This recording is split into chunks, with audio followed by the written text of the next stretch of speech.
Estas imágenes que les tengo aquí me parece muy importante que las impriman o las tengan visibles porque está muy chévere explicado lo que está en el libro. Entonces me parecieron muy buenas.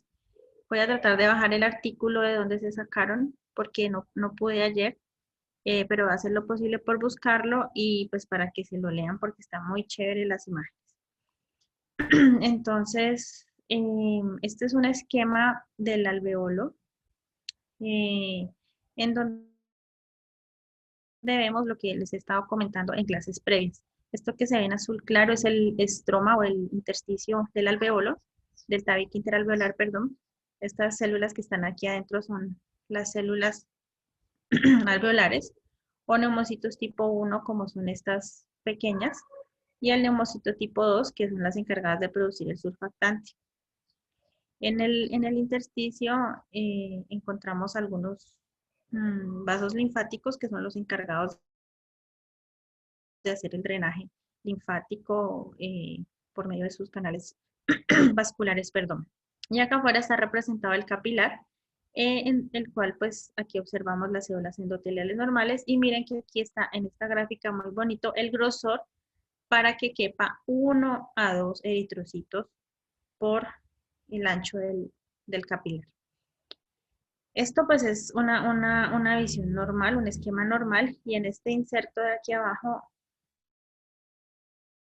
encontramos cómo se hace el transporte hidroelectrolítico que se da en las células tipo 2 o los neumocitos tipo 2 cuando se produce el edema o el líquido de edema está intraalveolar y cómo se hace la absorción de eso a través de estas células, o sea, de estas que están aquí en el esquema, que son un poco más grandes, ¿sí? Para tenerlo en cuenta.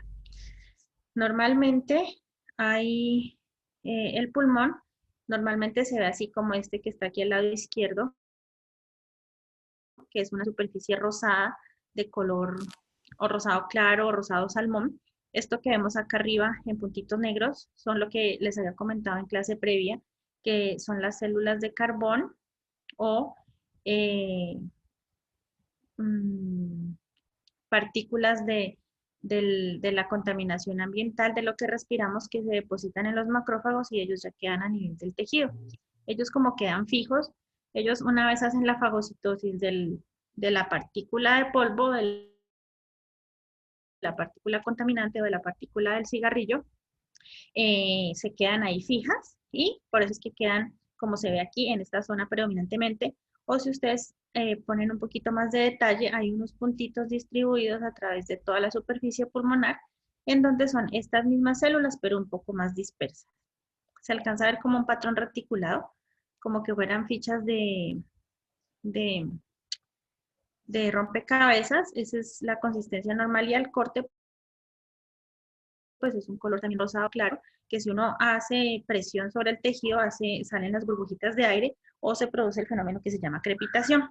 Entonces, este es un pulmón normal, este es el pulmón izquierdo, tiene dos lóbulos, lóbulo superior y lóbulo inferior, esta es la cara posterior, esta es la cara anterior.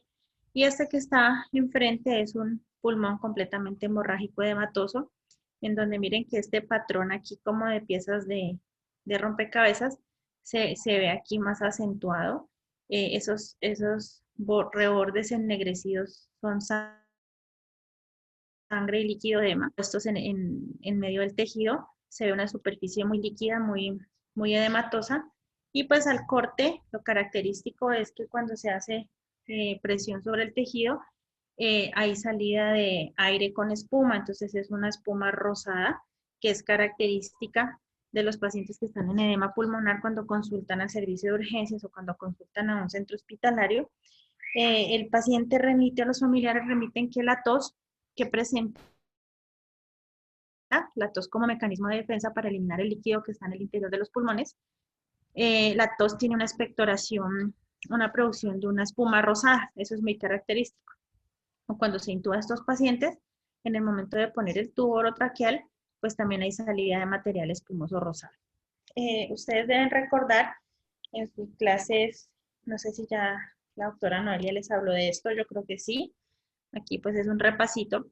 El edema pulmonar tiene dos orígenes, principalmente cardiogénico y no cardiogénico. Cardiogénico pues es de origen cardíaco generalmente por valvulopatías como la estenosis mitral, falla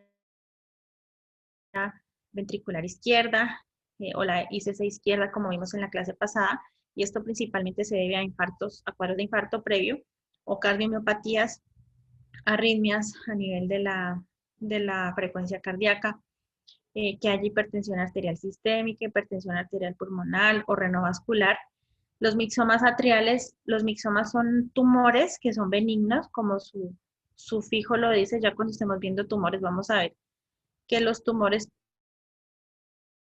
tienen sufijos para definir si son benignos o malignos. El OMA generalmente es de benigno con algunas excepciones. Pero en este caso es benigno su formación genética, pero por su disposición a nivel del corazón se maneja como maligno porque pueden ser de gran tamaño y eso pues producir graves alteraciones a nivel cardíaco con repercusión sistémica y pulmonar pues obviamente. La sobrecarga hídrica es común en los pacientes en los que han tenido estados de shock o infartos, principalmente en estados de shock, en los que se hace una reanimación con sobrecarga de líquidos. Al hacer esa sobrecarga de líquidos para aumentar el volumen sanguíneo a nivel sistémico, me produce también un encharcamiento de agua a nivel de los pulmones o pues el edema pulmonar y eso se llama síndrome post-reanimación. Entonces hay que tener mucho cuidado con estos pacienticos pues para evitar este evento adverso en los pacientes en el manejo. Y el edema pulmonar no cardiogénico, lo más común es el edema pulmonar de altura o lo que comúnmente se conoce como el soroche, que es cuando se cambia de presiones de zonas de alta presión, como por ejemplo que nosotros que estamos más cerca al nivel del mar o que están en la playa se van a la montaña de excursión, principalmente a zonas volcánicas o pues donde hay bastante nieve con disminución de la presión atmosférica.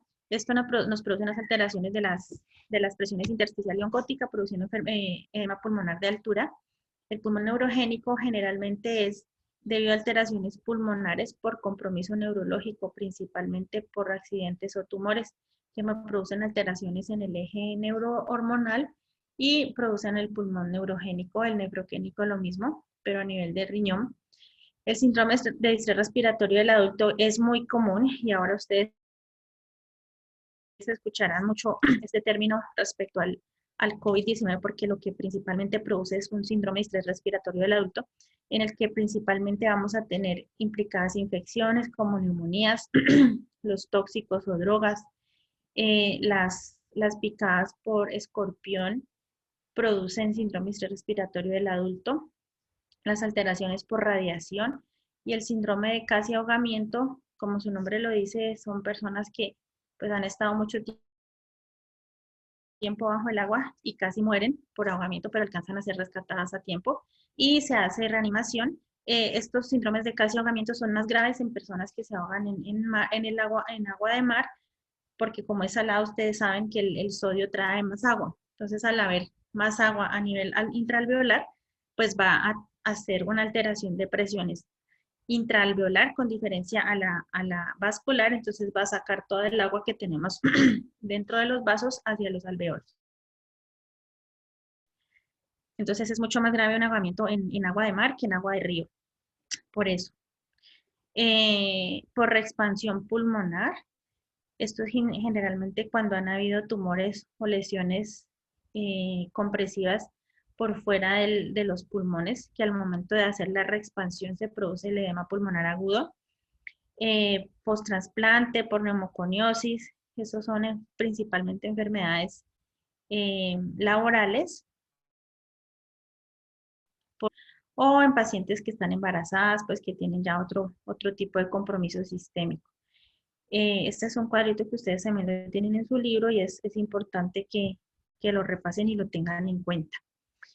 Este es un esquema muy bonito también del edema pulmonar cardiogénico y no cardiogénico aquí a la derecha. El cardiogénico, como vieron en la imagen anterior, este intersticio del tabique era muchísimo más delgado, pero aquí también era muchísimo más delgado. Miren que aquí hay muchísimo más espacio para la presencia de los eritrocitos. En el anterior cabían 1 a 2, aquí ya caben hasta 4 o 5 por diámetro. Entonces, al tener nosotros un aumento en la presión hidrostática capilar, nos va a producir fuga de líquidos al intersticio. Y del intersticio va a atravesar la barrera alveolar y va a ingresar al alveolo. Entonces vamos a tener un líquido rico en electrolitos y agua, lo que nos va a producir un líquido o trasudado, ¿sí? Porque tenemos solamente electrolitos, casi no hay tantas proteínas. En cambio, en el no cardiogénico, esto principalmente lo vemos en las neumonías, pues que es lo más común. Eh, Vamos a tener el mismo cambio aquí a nivel de los tabiques, pero el compromiso a nivel vascular, el aumento del diámetro, pues no es tan marcado como en este, pero pues obviamente ahí se observan los cambios vasculares que ustedes ya revisaron en su parte de inflamación, en donde se ven los cambios vasculares secundarios a inflamación. Y aquí lo que vamos a ver principalmente es una migración de células inflamatorias. Como vemos en la imagen anterior, como lo principal son las neumonías, pues obviamente el estímulo inflamatorio está a este nivel, pueden ser bacterias, virus, lo que me produzca este estímulo inflamatorio con la reacción secundaria. Y el edema que vamos a tener aquí va a ser tipo exudado. ¿Por qué? Porque además de ser rico en líquidos y electrolitos, también vamos a tener células, vamos a tener detritos celulares y van a haber proteínas. Entonces, es un exudado. Esta es una gráfica también muy importante que ustedes deben tener en cuenta. Una vez se ha producido la lesión anterior, se nos viene la parte ya inflamatoria establecida. Esto principalmente cuando es no cardiogénico, porque células de tipo inflamatoria, pero miren que aquí, en el alveolo normal, pues hay una que otro macrófago, que es lo normal, que esté haciendo el sondeo en esta zona. Dentro del espacio, dentro del tabique interalveolar tenemos fibroblastos, que son los que les dan la firmeza y sostienen las células que están aquí en el tabique interalveolar. Y ya cuando se ha establecido el proceso inflamatorio agudo como tal, ustedes saben que en el momento en que se inicia el proceso inflamatorio, se inicia el proceso reparativo también. Entonces, a nivel intraalveolar, todo el líquido de edema, con todas las células inflamatorias que tenemos a este nivel, con la activación de estas células, con la secreción de todos los reactantes de fase aguda, con la estimulación de las células intraalveolares y la secreción de todas estas sustancias dentro del líquido alveolar, ellas empiezan también a hacer como una reabsorción como proceso de reparativo. Entonces, al hacer ese proceso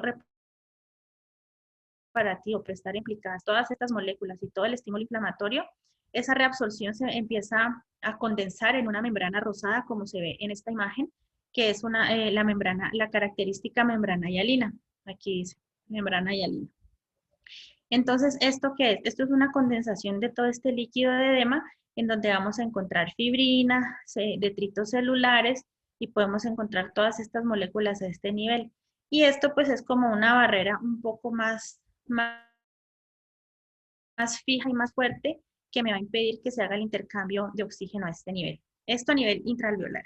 Y a nivel del intersticio, donde tenemos que hay una acumulación de líquido marcada en este nivel que lo vemos como edema, que lo hemos visto en las placas anteriores, y el compromiso a nivel vascular con todos los reactantes de fase aguda y el proceso inflamatorio, ustedes saben que eso me va a estimular los fibroblastos presentes en esta zona. Al ser estimulados los fibroblastos, ellos van a empezar a secretar colágeno. Y las células inflamatorias, pues que también están en este nivel, van a hacer toda su función, a cumplir toda su función, y esta zona del intersticio va a empezar a fibrosarse o a presentar el fenómeno reparativo, que va a ser grave dependiendo del estímulo inflamatorio a este nivel y de la resolución de la infección o inflamación que se esté dando. Esta es una plaquita un poquito más compleja, pero es para que ustedes vean la formación del líquido de edema y el inicio de la membrana hialina, que ustedes ya lo pueden ver a mayor aumento. Simplemente es para mostrarles pues todas los pasos en los cuales se forma el líquido de edema. Es muy importante y muy interesante que la revisen ya como estudio propio. Lo que les comentaba hace un ratito, ya con el paso del tiempo y se sigan estimulando los procesos inflamatorios y los procesos reparativos a nivel de la unidad alveolo-capilar, este líquido se va a empezar a reabsorber y con todo el proceso inflamatorio que me estimula todas las células y la producción de fibronectina, de colágeno, se va a empezar a producir una zona de fibrosis muy marcada, que es la que me va a producir más adelante, si el paciente sobrevive a esta lesión, unas cicatrices bastante grandes y bastante importantes que me van a alterar muchísimo la funcionalidad pulmonar en este pacientico.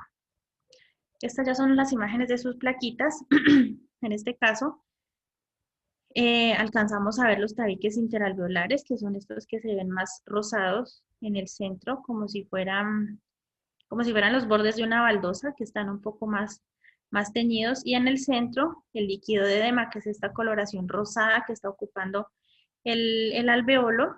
En otras áreas se ven burbujas de aire que han quedado atrapadas. Estos espacios blancos son burbujas de aire y se ven así de grandes porque se ha producido ruptura de los tabiques interalveolares. Entonces pueda que se acumulen varias, como en esta zona de acá derecha, que se han acumulado varias burbujas de aire y ha producido ruptura de los tabiques. Lo importante en esta imagen es todo el líquido de edema, que es todo el líquido rosado que vemos a nivel intraalveolar. A mayor aumento, los tabiques interalveolares, algunos ya están con daño de la pared. Miren, aquí estos están degenerados, o sea, no vemos los alveolos, los tabiques interalveolares de forma normal, y el líquido de edema marcado dentro de los alveolos. Esta es una burbuja de aire completamente grande en la cual se ha producido ruptura de todos los alveolos que estaban en este nivel. Y pues lo importante de un paciente en estas condiciones, pues obviamente no puede respirar. Así tenga burbujas de aire acumuladas, si hay zonas de tabique interalveolar que estén descubiertas de líquido o de membrana hialina, pues por esa zona se va a poder hacer el proceso respiratorio. Pero en esta otra zona va a ser pues imposible que el paciente pueda respirar a ese nivel.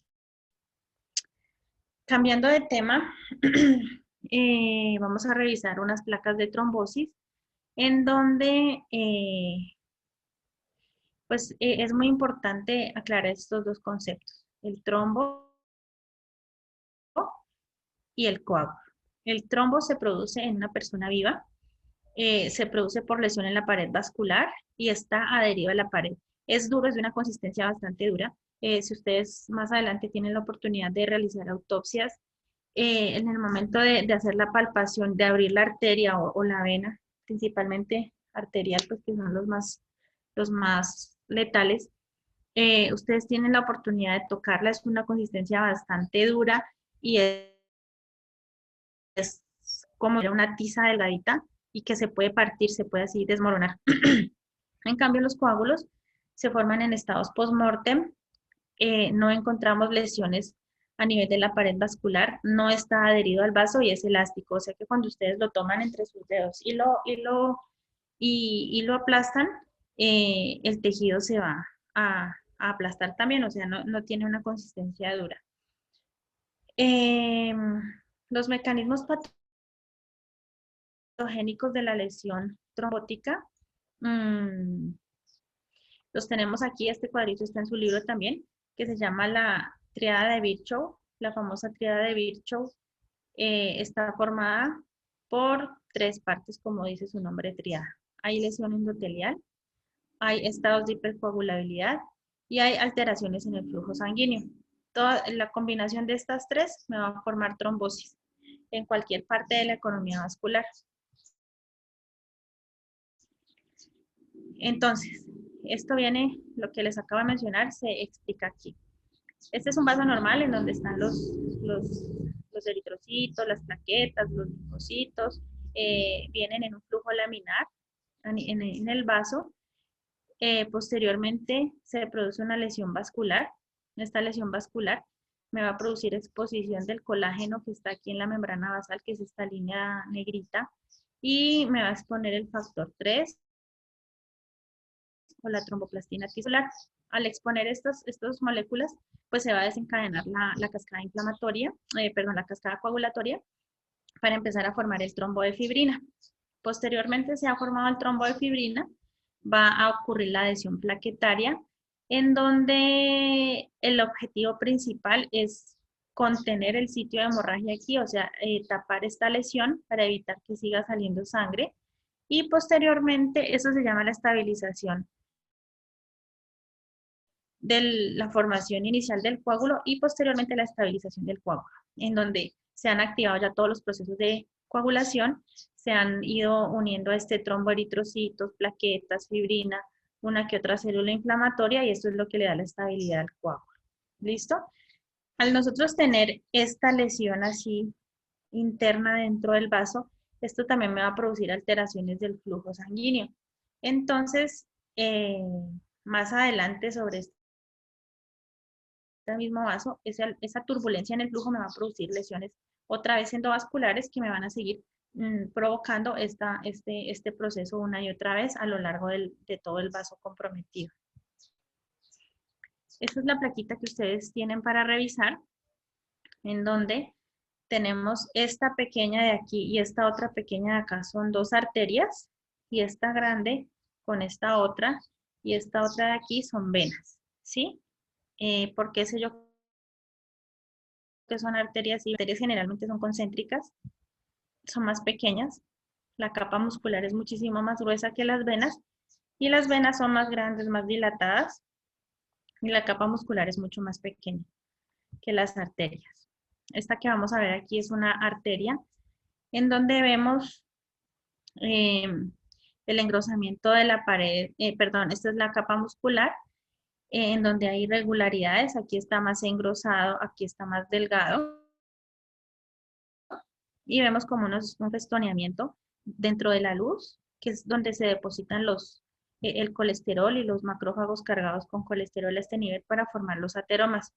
Y esto que está aquí en el centro, que lo vemos eosinófilo con unas áreas basófilas, es el trombo. Este trombo me está ocluyendo el 100% de la luz. O sea, este creo que es un paciente que le hicieron una amputación de la pierna por procesos de ulceración a nivel distal como los que vimos en clases anteriores. Entonces, imagínense este trombo tapándome el 100% de este vaso, el cual va, este vaso, supongamos que es la arteria tibial anterior, entonces me va a irrigar toda la parte anterior del pie y de los dedos. Entonces, pues asimismo va a ser la lesión a ese nivel. En esta zona, miren que aquí se ve un espacio blanquecino y aquí no, ese espacio no lo vemos. Entonces, en esta zona es donde se produjo la lesión endotelial y en esta zona se empezó a producir el trombo. Pero con la triada de Virchow que vimos anteriormente, pues este trombo se propagó. El trombo tiene varios estadios, uno de ellos es la propagación y la propagación me indica que no tuvo un freno en la formación del trombo para la estabilización de esta zona lesionada aquí y se propagó hasta ocupar completamente la luz del vaso. Aquí no vemos más nada. Esta es una vena. Esto es la capa muscular. Miren que es muchísimo más delgada que la anterior. Y tenemos la formación del trombo. Es un vaso mucho más grande, mucho más dilatado. El trombo pues también se ve mucho más grande. Y pues también está ocluyendo el 100% de la luz. Lo mismo, aquí vemos un espacio blanco y en esta zona no vemos espacio. Entonces, en esta zona muy probablemente fue donde se inició el proceso trombótico. Aunque aquí tenemos algunos espacios por donde puede pasar sangre, pues es un espacio mínimo, puede ser menos del 5%, por donde puede pasar todavía algo de sangre. Pero pues eventualmente con el tiempo esto va a ser una obstrucción del 100%. Esta es otra arteria que ocluye el 100% de la luz. Aquí vemos un espacio blanco en todo el grosor. ¿Me están oyendo? Sí, profe. Ah, bueno, es que aquí me dijo, gracias, que está la conexión inestable. Está el engrosamiento de perdón, la pared muscular de la arteria, también con zonas más engrosadas, como vemos aquí, y aquí zonas más adelgazadas, la irregularidad del endotelio. Miren esta entradita aquí, aquí vemos otra entradita, y si ustedes ven, aquí la disposición de las células, pues viene un poco organizada, y aquí esa disposición se pierde. Entonces, en estas zonas es donde se hace la placa teromatosa. Pero lo que nos llama la atención de esta imagen es esta acumulación basófila aquí. Aquí hay otra más pequeña, aquí hay otra más chiquita y aquí hay otra más pequeña. Estas son calcificaciones, focos de calcificación intramural o dentro de la capa muscular. Esta calcificación es de tipo distrófico y se produce por los mecanismos lesionados lesivos que ya vimos en clases anteriores. Esto se llama aterosclerosis complicada. ¿Y esto qué me implica clínicamente? Es como si ustedes saben que los vasos deben tener elasticidad, resistencia y capacitancia para poder permitir el flujo de sangre que se bombea desde el cuerpo. Al perder esa elasticidad y esa capacitancia y esa resistencia, se pierde por focos de calcificación. Entonces es como si imagínense que fuera como una bombita de esas tubulares, de las que uno infla para fiestas, las que son larguitas, que ellas se hacen grandes y pequeñitas dependiendo del flujo de aire. Lo mismo pasa con las arterias. Pero si esto se calcifica, se convierte como si fuera una cáscara de huevo. Entonces se vuelven muy frágiles y con cualquier lesión mínima se puede romper este vaso y producir pues lesiones catastróficas para el paciente y bastante dolorosas.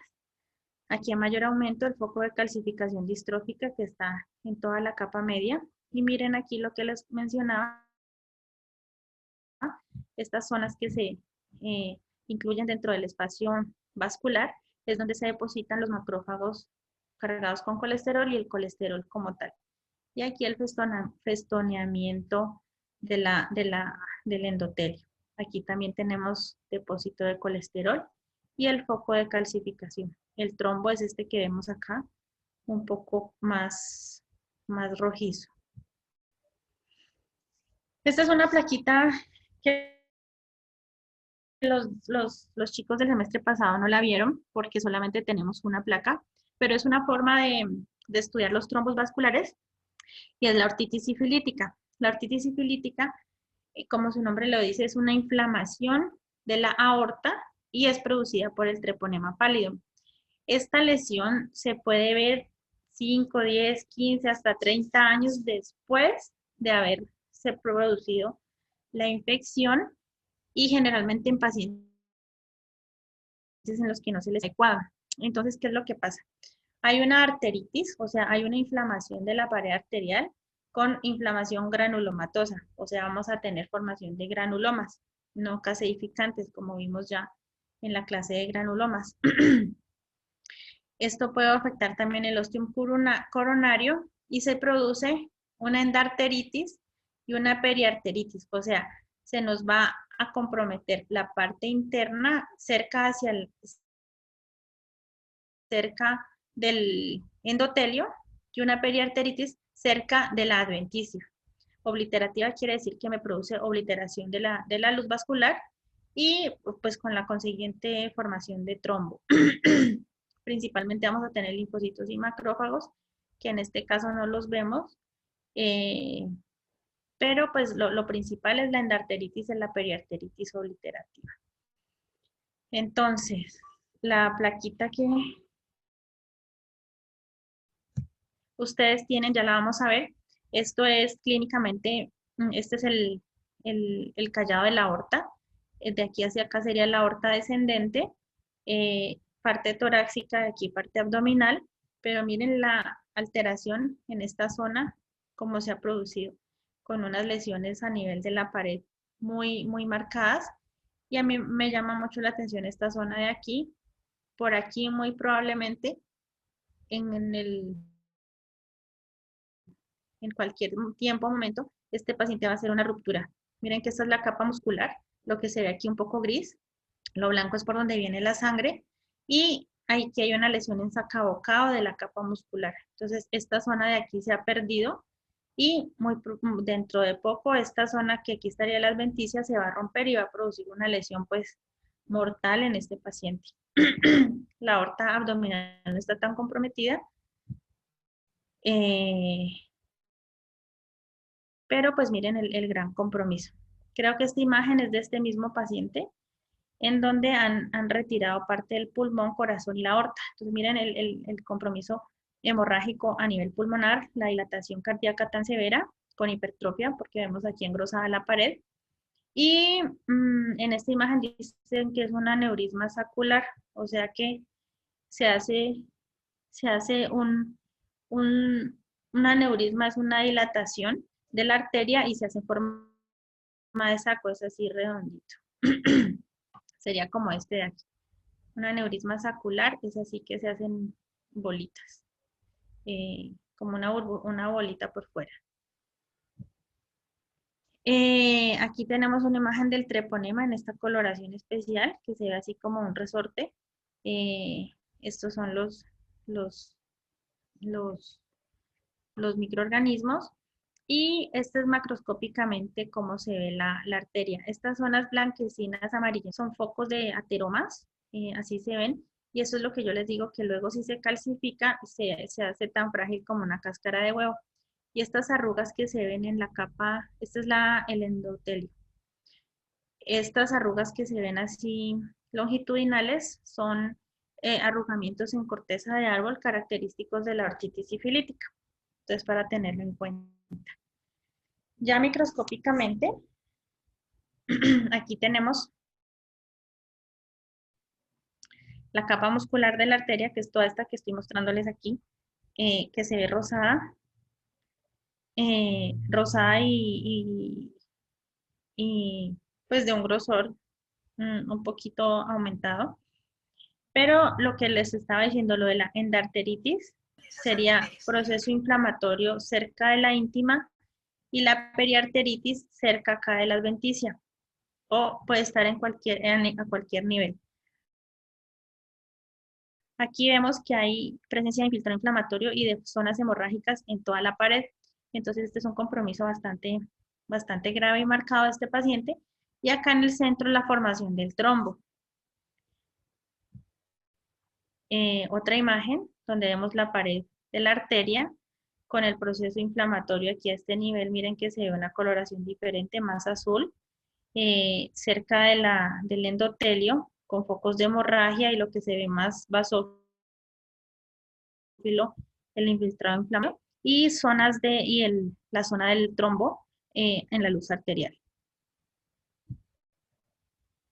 A mayor aumento, la formación del trombo con pérdida de la anatomía y de la histología normal de la arteria a este nivel. Miren que la hemorragia está disecando la pared, ¿sí? O sea, está metiéndose por aquí.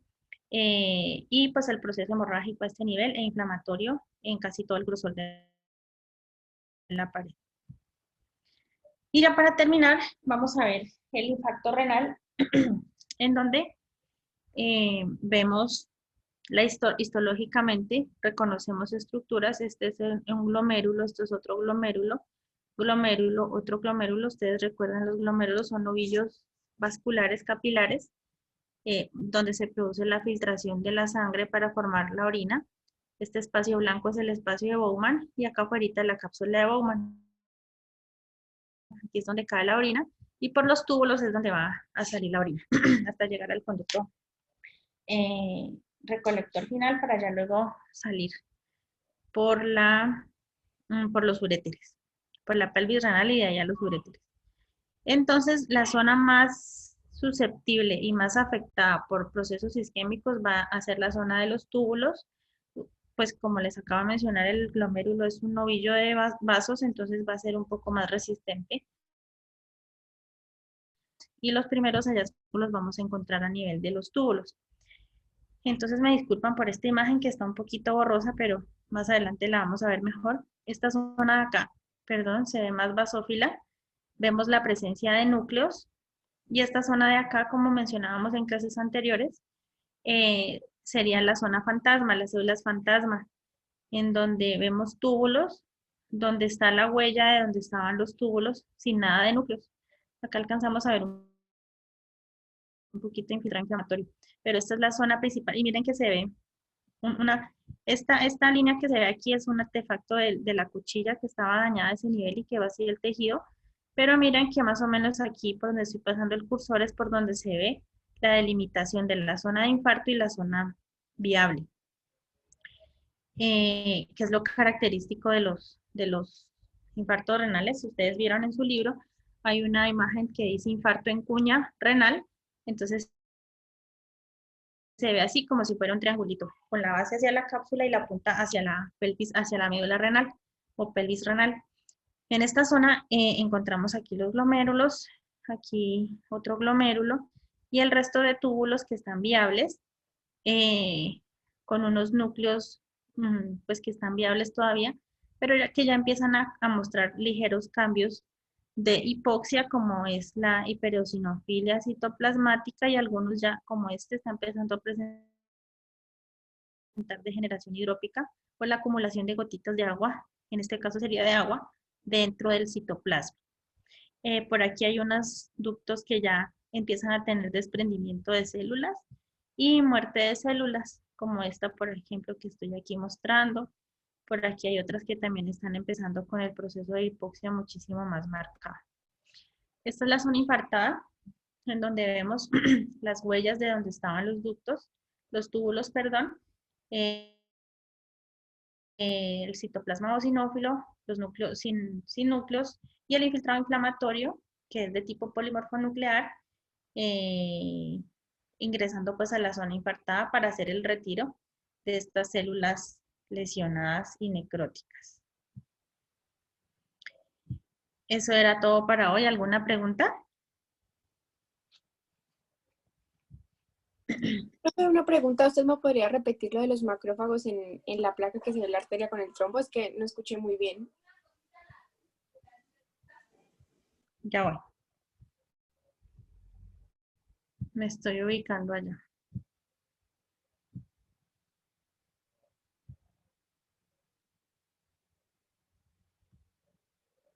Aquí en esta.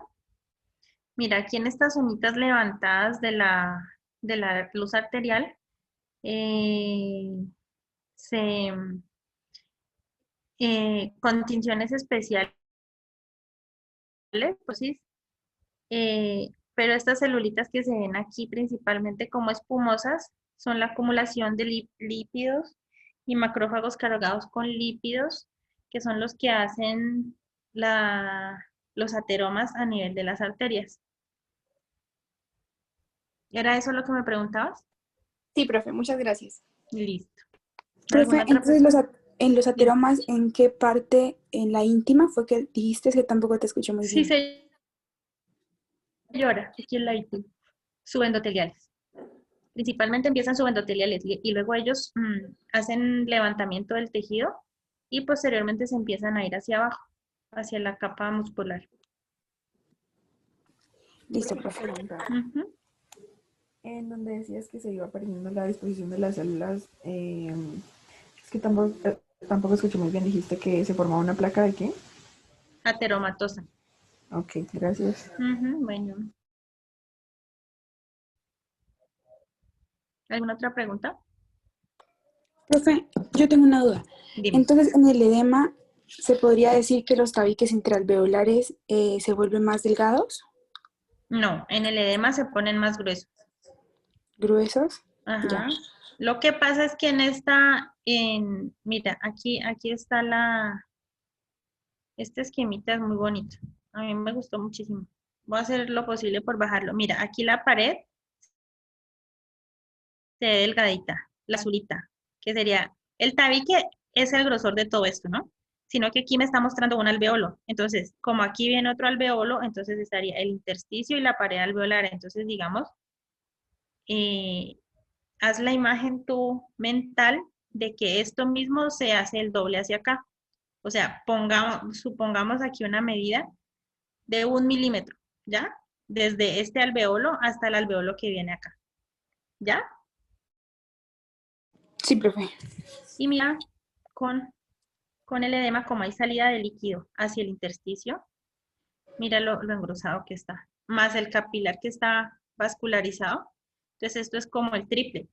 Esto aquí mide, o el cuádruple, pongámosle que mide 4 milímetros. Más la otra contraparte del otro alveolo y el otro intersticio del otro alveolo que viene acá. Entonces vienen a ser casi 8 milímetros. Es muy grueso. Pero no es una medida que sea así, ¿no? La estoy poniendo para que ustedes se imaginen, pues porque eso es mucho más pequeñito. Pero en la imagen que ustedes tienen acá de las plaquitas, no es que se vea muy engrosado los tabiques, porque hay mucho daño de los tabiques interalveolares. Entonces no alcanzamos a ver el engrosamiento. Sí se ve aquí muy marcado, mira, en esta zona, mira, donde tengo el cursor, está súper engrosado. Mira, este otro tabique está súper engrosado, pero estos de acá están delgaditos, ¿sí? Pero generalmente son de este grosor, ¿ya? O sea, el hecho de que tú no encuentres un tabique engrosado no quiere decir que no tiene edema. El diagnóstico de edema se hace por la presencia del líquido dentro de los alveolos, Listo, ¿ya? profe. Profe, Bueno. o sea, y en congestión también, tú nos decías que ahí sí habría como tal un engrosamiento, ¿cierto? En congestión pulmonar, las primeras placas que vimos el Sí, lunes. en congestión pulmonar habría que. Engrosamiento. Sí, también hay engrosamiento. Es que todo lo que me produzca salida de líquido o engrosamiento de vasos me va a producir engrosamiento de los tabiques alveolares, ¿ya? Sino que es Listo, como profe. que hay un transporte activo del líquido de un lado hacia el otro, entonces no alcanzamos a evidenciar en estos tabiques, por ejemplo, el engrosamiento, pero en otros sí, mira, por ejemplo, está grueso. Este, compáralo con este, es casi el triple, ¿ves? Pero no quiere decir que este no tenga edema y este sí. No, los hallazgos son generales y el diagnóstico de esta placa o de esta imagen es el edema pulmonar por la presencia de líquido dentro del alveolo. Así los tabiques no estén engrosados, pero es también eh, necesario, más no requisito, tener los tabiques engrosados. Por lo que te dije ahorita, como hay transporte de un lado hacia otro de líquido y de electrolitos y de células, entonces es como muy activo ¿cómo te digo? Es como que está en constante movimiento a través del tabique, que en ocasiones pues va a estar edematizado y en ocasiones no, ¿ya? Listo, profe, muchas gracias. ¿Otra pregunta?